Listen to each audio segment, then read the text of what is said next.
Assalamualaikum warahmatullahi wabarakatuh. Apa kabar teman-teman Nurul Wala dan para pecinta buku dimanapun kalian berada?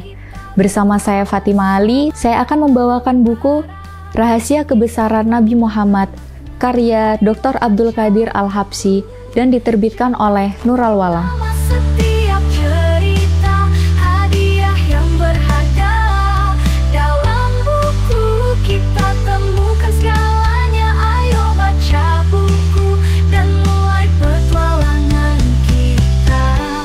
Pada sesi kali ini, saya akan membacakan buku bagian pertama dengan tema Perkenalkanlah Islam dengan penuh kelembutan. Suatu hari, manakala Rasul dan sejumlah sahabat sedang berada di Masjid Nabawi di Madinah, tiba-tiba muncul seorang Arab nomaden. Ia langsung menuju ke salah satu pojok masjid. Apa yang dilakukannya di sana?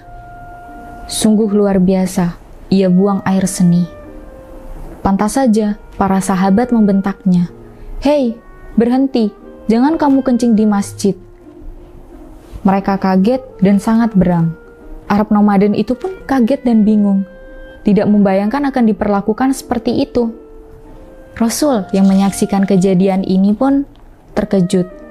Namun, beliau tetap menguasai emosi. Dengan cepat beliau berkata, "Jangan kagetkan, jangan ganggu dan potong kelancaran kencingnya." Para sahabat kembali terkejut dan heran mendengar instruksi Rasul.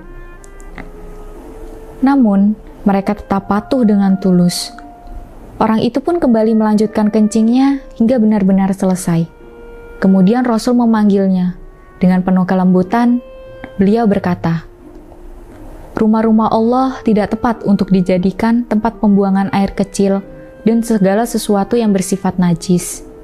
Rumah-rumah Allah hanya difungsikan untuk ibadah dan berzikir kepada Allah, sholat, dan membaca Al-Quran." Beliau kemudian menugaskan salah seorang dari sahabatnya untuk mengambil seember air dan membersihkan bagian masjid yang terkena najis.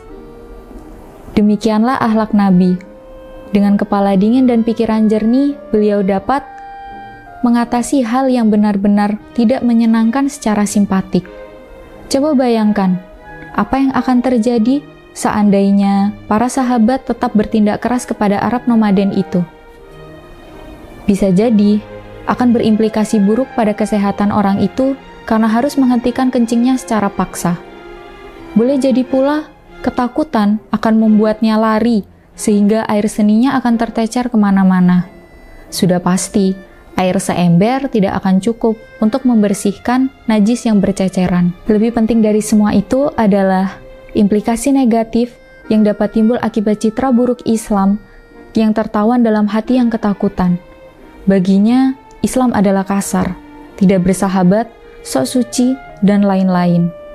Boleh jadi, ia tidak akan pernah tertarik lagi dengan Islam, masjid, bahkan nabinya.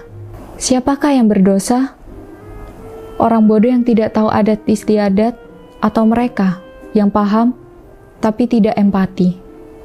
Rasul bersabda, "Sungguh, Islam ini mantap, mengagumkan, spektakuler. Perkenalkanlah ia dengan penuh kelembutan." Baik teman-teman, tadi adalah bagian pertama mengenai rahasia kebesaran Nabi Muhammad. Untuk mengetahui kisah selanjutnya, silahkan tonton di video berikut.